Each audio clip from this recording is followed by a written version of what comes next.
नमस्कार, पंजाब केसरी में आपका स्वागत है। मैं हूं बलवंत तक्षक।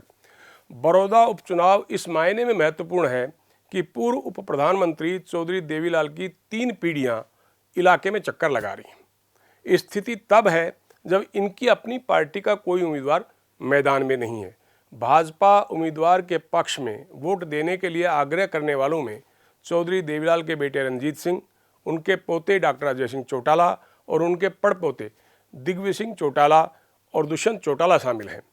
हालात ये है कि पूर्व मुख्यमंत्री ओम प्रकाश चौटाला की पार्टी इनेलो के उम्मीदवार का इनमें से कोई भी जिक्र नहीं करता। इन सब के निशाने पर सिर्फ और सिर्फ पूर्व मुख्यमंत्री भूपेंद्र सिंह हुड्डा है। देखिए रिपोर्ट। बड़ौदा में भाजपा के पक्ष में चुनाव प्रचार कर रहे बिजली मंत्री रणजीत सिंह का कहना है कि कांग्रेस के वरिष्ठ नेताओं में से कोई फील्ड में नजर नहीं आ रहा है। इसका लोगों में गलत असर जा रहा है। कांग्रेस का समय अब चला गया है। अगर कांग्रेस जीतती भी है तो क्या फर्क पड़ता है। उनकी सीट 30 से बढ़कर फिर से 31 हो जाएंगी। सरकार के लिए इसमें क्या चुनौती है। लोगों को सरकार से काम लेने होते हैं। आखिर में सत्ता पक्ष का उम्मीदवार ही विपक्ष पर भारी पड़ता है। रणजीत सिंह का दावा है कि बड़ौदा में भाजपा ही जीतेगी।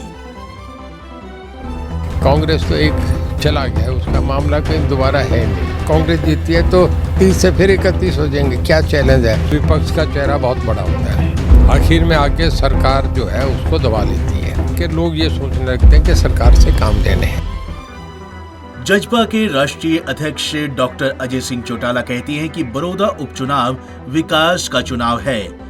बड़ौदा की इज्जत और मान का चुनाव है। बहुत से लोग तरह तरह की बातें करेंगे और राजनीतिक रोटियां सेकने की कोशिश भी करेंगे, लेकिन अगले 4 साल में हमें बड़ौदा को विकास की ऊंचाइयों पर ले जाना है। जो काम लंबे समय से अधूरे पड़े हैं उन्हें पूरा करवाना है। यहाँ के नौजवानों को सीधे रोजगार से जोड़ना है। जब भाजपा जजपा का एक एक कार्यकर्ता योगेश्वर के पक्ष में वोट डलवाएगा। बड़ौदा कॉन्स्टिट्यूएंसी बेसिकली हरियाणा बनने से लेकर के अब तक का इतिहास उठा करके देख ले, जनता पार्टी, समता पार्टी, चाहे वो किसी नाम से रही हो, चौधरी देवीलाल के फॉलोवर ही वहां से चुनाव जीतते रहे। उप मुख्यमंत्री दुष्यंत चौटाला ने कहा कि बड़ौदा हल्का जननायक चौधरी देवीलाल का गढ़ है और भाजपा उम्मीदवार योगेश्वर दत्त यहां से ऐतिहासिक जीत दर्ज करेंगे। दुष्यंत ने ये भी कहा कि बड़ौदा के विकास व बदलाव के लिए इस क्षेत्र के लोग अंतर्राष्ट्रीय पहलवान योगेश्वर दत्त को वोट देंगे। योगेश्वर ने देश विदेश में हरियाणा का नाम रोशन किया है। योगेश्वर दत्त अपनी इसी पहचान के कारण क्षेत्र के विकास के लिए राष्ट्रपति प्रधानमंत्री तक जा सकते हैं, जबकि कांग्रेस उम्मीदवार केवल भूपेंद्र सिंह हुड्डा तक सीमित है। आज की सबसे बड़ी जीत बड़ौदा विधानसभा बीजेपी के सही उम्मीदवार भाई और जो हालात आज कांग्रेस के बढ़ते दिख रहे हैं, ये अपने आप में दर्शा देते हैं कि लोगों ने कांग्रेस को नकारना शुरू कर दिया। आज लोगों का मन सरकार की तरफ, लोगों का मन विकास की ओर। आज जब हम सारे मिलकर योगेश्वर की लड़ाई लड़ रहे हैं तो फिर चौधरी देवीलाल जी का गढ़, जिसके अंदर मुझे याद है जब चौधरी कृपाराम पूनिया जी को यहाँ डीसी की नौकरी छुड़वा कर भेजा था तो लोग शायद उनको जानते भी नहीं थे, तो भी ऐतिहासिक जीत दी थी। आज उस गढ़ के अंदर दोबारा आज हमारा संयुक्त उम्मीदवार जीत हासिल है।